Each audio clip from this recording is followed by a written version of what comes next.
ಆತ್ಮೀಯರೇ ನಮಸ್ಕಾರ. ಪರಿವಾರ್ ಟಿವಿಗೆ ಸ್ವಾಗತ ಸುಸ್ವಾಗತ. ನಾನು ಮಣಿಕಂಠ ಸೂರ್ಯ. ಈ ವಿಡಿಯೋದಲ್ಲಿ ಅಮೃತ ಸ್ನಾನದ ಬಳಿಕ ಪ್ರಯಾಗ್ರಾಜ್ ತೊರೆಯುತ್ತಿರುವ ನಾಗಾ ಸಾಧುಗಳು ಹಾಗೂ ಅಗೋರಿಗಳು. ಮಹಾಕುಂಭಮೇಳ ಮುಗಿದ ಬಳಿಕ ಈ ನಾಗಾ ಸಾಧುಗಳು ಮತ್ತು ಅಗೋರಿಗಳು ಎಲ್ಲಿ ಹೋಗುತ್ತಾರೆ, ಯಾವೆಲ್ಲ ಜಾಗಗಳಿಗೆ ಹೋಗಿ ತಮ್ಮ ಅನುಷ್ಠಾನಗಳನ್ನು ಮುಂದುವರಿಸುತ್ತಾರೆ ಅನ್ನೋದನ್ನ ನೋಡೋಣ. ಅದಕ್ಕೆ ಮೊದಲು ಪರಿವಾರ್ ಟಿವಿಗೆ ಸಬ್ಸ್ಕ್ರೈಬ್ ಮಾಡಿ, ಲೈಕ್ ಮಾಡಿ ಹಾಗೂ ಶೇರ್ ಮಾಡೋ ಮೂಲಕ ಪ್ರೋತ್ಸಾಹಿಸಿ.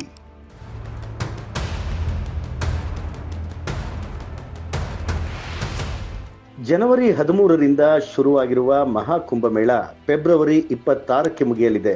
ಇಲ್ಲಿಯವರೆಗೆ ಅಂದರೆ ನಿನ್ನೆವರೆಗೆ ಕುಂಭಮೇಳದಲ್ಲಿ ತ್ರಿವೇಣಿ ಸಂಗಮದಲ್ಲಿ ಮಿಂದೆದ್ದವರ ಸಂಖ್ಯೆ ಸುಮಾರು 45 ಕೋಟಿ ಎಂದು ಅಂದಾಜಿಸಲಾಗ್ತಾ ಇದೆ.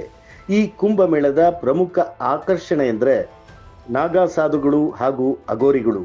ಕುಂಭ, ಅರ್ಧ ಕುಂಭ ಹಾಗೂ ಮಹಾಕುಂಭಮೇಳ ನಡೆದಾಗಲೆಲ್ಲ ಅವರು ಸಾಗರೋಪಾದಿಯಲ್ಲಿ ಬಂದು ಪವಿತ್ರ ನದಿಗಳಲ್ಲಿ ಮಿಂದೆದ್ದು ಹೋಗುತ್ತಾರೆ.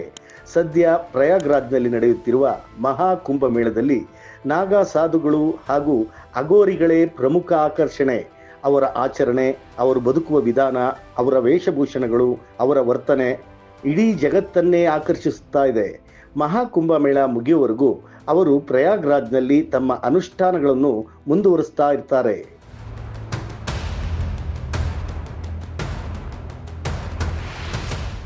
ಈ ಮಹಾಕುಂಭಮೇಳ ಮುಗಿದ ನಂತರ ನಾಗಾ ಸಾಧುಗಳು ಹಾಗೂ ಅಗೋರಿಗಳು ಮತ್ತು ಭೈರವಿಗಳು ಎಲ್ಲಿಗೆ ಹೋಗ್ತಾರೆ, ಏನ್ ಮಾಡ್ತಾರೆ ಎಂಬ ವಿಚಿತ್ರ ಕುತೂಹಲ ಎಲ್ಲರಲ್ಲೂ ಇದ್ದೇ ಇರುತ್ತೆ. ಒಂದು ಅಮೃತ ಸ್ನಾನ ಹಾಗೂ ಶಾಹಿ ಸ್ನಾನದಲ್ಲಿ 13 ಅಖಾಡಗಳು ನಾಗಾ ಸಾಧುಗಳು ಪಾಲ್ಗೊಳ್ತಾರಂತೆ. ಅಮೃತ ಸ್ನಾನದ ಬಳಿಕ ನಾಗಾ ಸಾಧುಗಳು ಮರಳಿ ತಮ್ಮ ಸ್ಥಳಗಳಿಗೆ ಹೊರಡಲು ಆರಂಭಿಸುತ್ತಾರೆ. ನಿಮಗೆ ಗೊತ್ತಾ, ಅಮೃತ ಸ್ನಾನ ಮುಗಿದ ಬಳಿಕ ನಾಗಾ ಸಾಧುಗಳು ಎಲ್ಲಿಗೆ ಹೋಗ್ತಾರೆ ಅಂತ? ಈಗಾಗಲೇ ನಾಗಾ ಸಾಧುಗಳು ಕುಂಭಮೇಳದಿಂದ ನಿರ್ಗಮಿಸಲು ಶುರು ಮಾಡಿದ್ದಾರೆ. ಅಮೃತ ಸ್ನಾನ ಮುಗಿದ ಮೇಲೆ, ಕುಂಭಮೇಳ ಮುಗಿದ ಮೇಲೆ ನಾಗಾ ಸಾಧುಗಳು ತಮ್ಮ ತಮ್ಮ ಅಖಾಡಗಳಿಗೆ ಹೊರಡುತ್ತಾರೆ. ಅಲ್ಲಿ ಧ್ಯಾನ, ಅನುಷ್ಠಾನ, ಧಾರ್ಮಿಕ ಶಿಕ್ಷಣ, ಅಭ್ಯಾಸ ಮುಂದುವರಿಸುತ್ತಾರೆ. ಇನ್ನು ಕೆಲವು ನಾಗಾ ಸಾಧುಗಳು ಅಮೃತ ಸ್ನಾನ ಮಹಾಕುಂಭಮೇಳ ಮುಗಿದ ಬಳಿಕ ಕಾಶಿ ಮತ್ತು ಹರಿದ್ವಾರದಲ್ಲಿ ಸೇರಿಕೊಂಡು ಅಲ್ಲಿ ತಮ್ಮ ನಿತ್ಯ ಅನುಷ್ಠಾನಗಳನ್ನು ಮುಂದುವರಿಸುತ್ತಾರೆ. ಇನ್ನು ಕೆಲವರು ಪ್ರಯಾಗ್ರಾಜ್ನಂತಹ ತೀರ್ಥ ಸ್ಥಳಗಳಲ್ಲಿಯೂ ಉಳಿದುಕೊಳ್ಳುತ್ತಾರೆ. ನಿರ್ಜನ ಪ್ರದೇಶಗಳಲ್ಲಿ ಅವರ ತಪಸ್ಸು, ಅವರ ನಿತ್ಯ ಅನುಷ್ಠಾನ ಮುಂದುವರಿಯುತ್ತೆ. ಮತ್ತೆ ಕೆಲ ನಾಗಸಾಧುಗಳು ಹಿಮಾಲಯದ ಬೆಟ್ಟ, ನಿರ್ಜನ ಪ್ರದೇಶಗಳು, ಕಾಡುಗಳು, ಗುಹೆಗಳನ್ನು ಸೇರಿ ತಮ್ಮ ತಪಸ್ಸು, ಧ್ಯಾನದಲ್ಲಿ ಮುಳುಗುತ್ತಾರೆ. ಮತ್ತೆ ಕುಂಭಮೇಳ ನಡೆದಲ್ಲಿ ಸಾಗರೋಪಾದಿಯಲ್ಲಿ ಬಂದು ಗಂಗೆಯಲ್ಲಿ ಮುಳುಗಿ ಪಾವನಗೊಳ್ಳುತ್ತಾರೆ.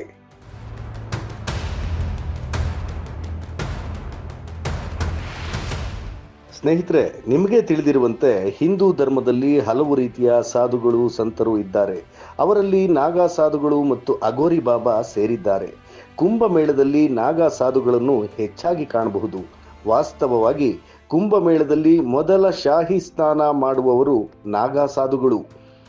ನಾಗಾ ಸಾಧುಗಳ ಅಖಾಡಗಳಿಗೆ ಭೇಟಿ ನೀಡಿ ಸಾರ್ವಜನಿಕರು ಕೂಡ ಆಶೀರ್ವಾದ ಪಡ್ಕೋತಾರೆ. ನಾವು ಅಗೋರಿ ಮತ್ತು ನಾಗಾ ಸಾಧುಗಳನ್ನು ನೋಡಿದ್ದಾಗ ಅವರು ಹೋಲುತ್ತಾರೆ, ಇವರು ಹೋಲೋದಿಲ್ಲ ಎಂಬ ಅರ್ಥ ಅಲ್ಲ. ನಾಗಾ ಸಾಧು ಮತ್ತು ಅಗೋರಿ ಬಾಬಾ ಆಗುವ ಪ್ರಕ್ರಿಯೆಯಲ್ಲಿ ಅವರ ತಪಸ್ಸು, ಜೀವನ, ಧ್ಯಾನ, ಆಹಾರ ಇತ್ಯಾದಿ ವಿಧಾನಗಳಂತೆ ಬಹಳ ವ್ಯತ್ಯಾಸವಿದೆ. ಈ ಸನ್ಯಾಸಿಗಳು ಇತರ ಸಂತರಿಗಿಂತ ಭಿನ್ನವಾಗಿ ಕಾಣ್ತಾರೆ ಅಂದರೆ ಆಶ್ಚರ್ಯವೇನಿಲ್ಲ.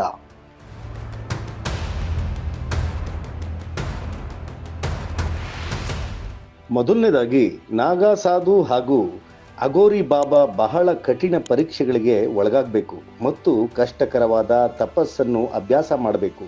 ನಾಗಾ ಸಾಧು ಮತ್ತು ಅಗೋರಿ ಆಗಲು ಸುಮಾರು 12 ವರ್ಷಗಳು ಬೇಕಾಗುತ್ತಂತೆ. ನಾಗಾ ಸಾಧುಗಳು ಅಖಾಡದಲ್ಲಿಯೇ ಇರುತ್ತಾರೆ ಮತ್ತು ಸನ್ಯಾಸಿಗಳಾಗಲು ಅಖಾಡಗಳ ಕಠಿಣ ಪರೀಕ್ಷೆಯಲ್ಲಿ ಉತ್ತೀರ್ಣರಾಗಬೇಕಾಗತ್ತೆ.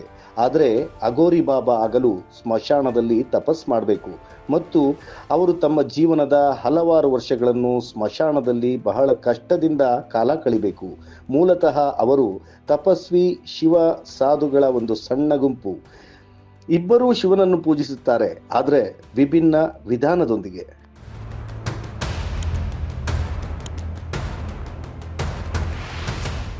ನಾಗಾ ಸಾಧುಗಳಾಗಲು ಅಖಾಡದಲ್ಲಿ ಗುರು ಕಡ್ಡಾಯ.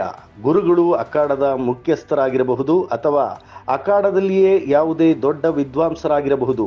ಗುರುಗಳ ಬೋಧನೆಯನ್ನು ಸರಿಯಾದ ರೀತಿಯಲ್ಲಿ ಪಡೆದಾಗ ನಾದ ಸಾಧುಗಳಾಗುವ ಪ್ರಕ್ರಿಯೆಯು ಪೂರ್ಣಗೊಳ್ಳುತ್ತದೆ ಎಂದು ಹೇಳುತ್ತಾರೆ. ಗುರುಗಳ ಸೇವೆಯ ನಂತರ ನಾಗ ಸಾಧುಗಳು ಮುಂದಿನ ಹಂತವನ್ನು ತಲುಪಬಹುದು. ನಿಸ್ಸಂದೇಹವಾಗಿ ನಾಗ ಸಾಧುಗಳು ತರಬೇತಿ ಪಡೆದ ಯೋಧರು. ಮತ್ತೊಂದೆಡೆ ಅಗೋರಿ ಬಾಬಾ ಆಗಲು ಯಾವುದೇ ಗುರು ಅಗತ್ಯವಿಲ್ಲ. ಅವರ ಮಾರ್ಗದರ್ಶಕ ಸ್ವತಃ ಶಿವ ಎಂದು ಅವರು ನಂಬಿದ್ದಾರೆ. ಅಗೋರಿಗಳನ್ನು ಶಿವನೇ 5ನೇ ಅವತಾರವೆಂದು ಪರಿಗಣಿಸುತ್ತಾರೆ. ಇದು ನಿಮಗೆ ಗೊತ್ತಿರಬಹುದು. ಸ್ಮಶಾನದಲ್ಲಿ ಅಗೋರಿಗಳು ಸ್ಮಶಾನದ ಬಳಿ ಕುಳಿತು ತಪಸ್ಸು ಮಾಡ್ತಾರೆ. ತಪಸ್ಸಿನ ಸಮಯದಲ್ಲಿ ಅವರು ದೈವಿಕ ಶಕ್ತಿಯನ್ನು ಪಡೀತಾರೆ ಎಂದು ನಂಬಲಾಗುತ್ತೆ.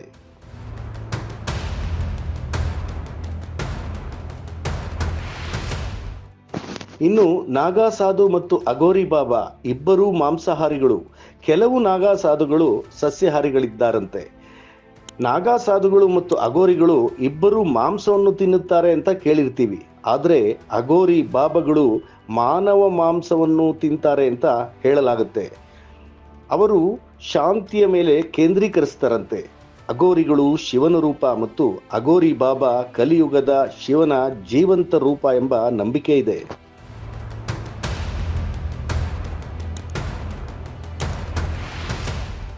ನಾಗಾ ಸಾಧುಗಳು ಸಾಮಾನ್ಯವಾಗಿ ಬೆತ್ತಲೆಯಾಗಿ ಸುತ್ತಾಡ್ತಾರೆ. ಆದರೆ ಅಗೋರಿ ಬಾಬಾ ಸಾಮಾನ್ಯವಾಗಿ ಪ್ರಾಣಿಗಳ ಚರ್ಮದ ಬಟ್ಟೆ ಅಥವಾ ದೇಹದ ಕೆಳಭಾಗವನ್ನು ಮುಚ್ಚಲು ಯಾವುದೇ ಇತರ ಬಟ್ಟೆಯನ್ನು ಧರಿಸ್ತಾರೆ. ಅಗೋರಿಗಳು ಮರಣೋತ್ತರ ವಿಧಿವಿಧಾನಗಳಲ್ಲಿ ತೊಡಗುತ್ತಾರೆ. ಅವರು ಹೆಚ್ಚಾಗಿ ಸ್ಮಶಾನದಲ್ಲಿ ವಾಸ ಮಾಡ್ತಾರೆ. ದಹನ ಬೂದಿಯನ್ನು ತಮ್ಮ ದೇಹದ ಮೇಲೆ ಹಚ್ಚಿಕೊಳ್ತಾರೆ ಮತ್ತು ಕಪಾಲ ಮತ್ತು ಆಭರಣಗಳನ್ನು ತಯಾರಿಸಲು ಮಾನವ ಶವಗಳ ಮೂಳೆಗಳನ್ನು ಬಳಸ್ತಾರೆ.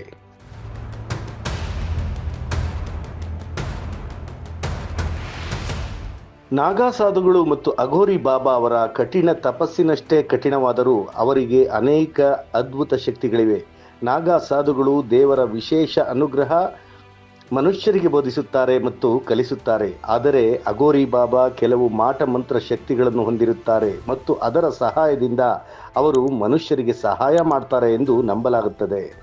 ನಾಗಾ ಸಾಧುಗಳು ಅಗೋರಿ ಬಾಬಾ ಇಬ್ಬರೂ ತಮ್ಮ ತಪಸ್ಸಿನ ಮೂಲಕ ಆಧ್ಯಾತ್ಮಿಕ ಶಕ್ತಿಯನ್ನು ಹೊಂದಿರ್ತಾರೆ.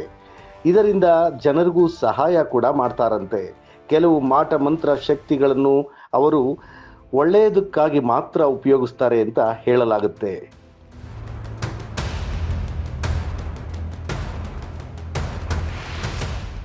ನಾಗಾ ಸಾಧುಗಳು ಹಾಗೂ ಅಗೋರಿ ಬಾಬಾಗಳು ತಮ್ಮ ತಪಸ್ಸಿನ ಕ್ರಿಯೆಯಲ್ಲಿ ಸಂಪೂರ್ಣ ಬ್ರಹ್ಮಚರ್ಯವನ್ನು ಪಾಲಿಸಿರುತ್ತಾರೆ ಅಂದರೆ ಆಶ್ಚರ್ಯವಿಲ್ಲ. ಹಾಗಾಗಿ ಈ ಸನ್ಯಾಸಿಗಳು ಒಂದೇ ರೀತಿ ಕಾಣುತ್ತಿದ್ದರೂ ವೇಷಭೂಷಣಗಳಾಗಲಿ ಅಥವಾ ಜೀವನವಾಗಲಿ ಅಥವಾ ಆಹಾರವಾಗಲಿ ಧ್ಯಾನ ತಪಸ್ಸು ಇತ್ಯಾದಿಗಳಾಗಲಿ ಹಲವು ವ್ಯತ್ಯಾಸಗಳಿದೆ ಎಂದು ಹೇಳಬಹುದು. ಮುಂದಿನ ಸಂಚಿಕೆಯಲ್ಲಿ ಮತ್ತೆ ಭೇಟಿಯಾಗೋಣ. ನೋಡ್ತಾ ಇರಿ ಪರಿವಾರ್ ಟಿವಿ. ಸಬ್ಸ್ಕ್ರೈಬ್ ಮಾಡಿ, ಲೈಕ್ ಮಾಡಿ ಹಾಗೂ ಶೇರ್ ಮಾಡೋ ಮೂಲಕ ಪ್ರೋತ್ಸಾಹಿಸಿ. ನಮಸ್ಕಾರ.